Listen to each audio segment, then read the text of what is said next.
इंसान ही एक ऐसा प्राणी है जो जीत और हार का स्वाद चखता है। जीत उसी मीठे फल की तरह है जो सबको पसंद आता है, लेकिन हारना किसी को भी पसंद नहीं आता है, क्योंकि हार दुख देता है, तकलीफ देता है, ताकि फिर से उठकर उस जीत तक पहुंचा जा सके।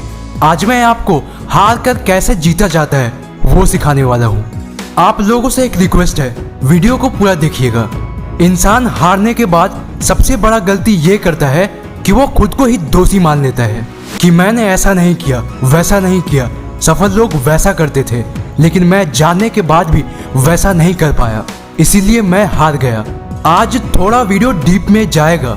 हम लोग हारने के बाद जीतने का उम्मीद खोने लगते हैं, ये सबसे बड़ा गलती है। एक मन में डर बन जाता है कि फिर से ही उतनी मेहनत करना पड़ेगा, फिर से उसी कष्ट से गुजरना पड़ेगा, उसी तकलीफ को फिर से सहन करना पड़ेगा, और इसी डर के कारण हम हार को जीत में नहीं बदल पाते हैं। देखो, हारना और जीतना तो एक चक्र के समान है, वो तो चलता ही रहेगा। कभी आप जीत जाओगे, कभी दूसरा इंसान जीत जाएगा, लेकिन दोनों में एक कॉमन बात है, जीतने वाला कभी ना कभी हारता जरूर है और हारने वाला कभी ना कभी जीतता जरूर है। सफल इंसान हार और जीत के चक्र से ऊपर उठ जाता है।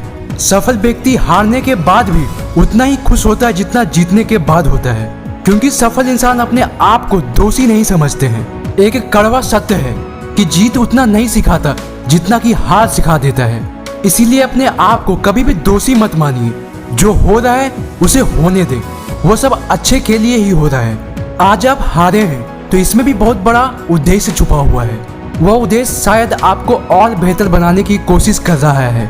बचपन में हम लोगों ने कितने गिरने के बाद चलना सीखा था, न जाने कितनी बार हम लोगों का पैर घायल हुआ, लेकिन अंत में चलना सीख ही गए। एक राज्य में बहुत धार्मिक और सत्यवादी राजा शासन करता था। उस राज्य के लोग राजा को बहुत सम्मान और प्रेम भी करते थे, और राजा भी अपनी प्रजा से उतना ही प्रेम और सम्मान भी करता था। राज्य में सब कुछ अच्छा ही चल रहा था, लेकिन कुछ समय बीतने के बाद शत्रु देश ने युद्ध करने की चुनौती दे दी। राजा युद्ध के लिए तैयार हो गया। युद्ध शुरू हुआ और युद्ध के अंत में राजा हार गया। सत्यवादी राजा को उसी की जेल में बंदी बनाकर डाल दिया गया, और यहाँ प्रजा पर अन्याय होने लगा। कुछ समय बीत जाने के बाद वह सत्यवादी राजा जो जेल में था, उसने अपने गुप्तचरों से सुरंग बनाने की योजना शुरू कर दिया, और सुरंग खोदने के बाद ठीक उसी कमरे में पहुंचा जहां शत्रु राजा सोया हुआ था। शत्रु राजा को नींद से उठाकर उसे हथियार देकर लड़ने को कहा, और फिर दोनों में युद्ध शुरू हुआ। सत्यवादी राजा जीत गया। इस कहानी से सीखने वाली यह बात है कि हमें हारने के बाद प्रयास करना छोड़ना नहीं चाहिए। अगर राजा जेल में सोचता कि अब तो सब समाप्त हो गया, सारा राज्य और प्रजा, मैं तो हार गया, तो क्या ये राजा फिर से अपना शासन कर पाता?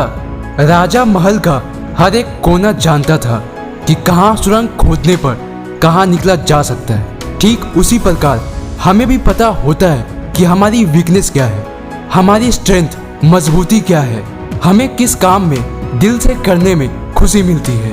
और ये सब पता होने के बाद जो फिर से कोशिश करता है उसे जीत जरूर मिलती है। हारने के बाद जो जीत का मजा है वह शब्दों में बताया नहीं जा सकता। मैं मिलता हूँ अगली वीडियो में। अभिज्ञानम एंड मोटिवेशन को सब्सक्राइब भी कर दीजिएगा।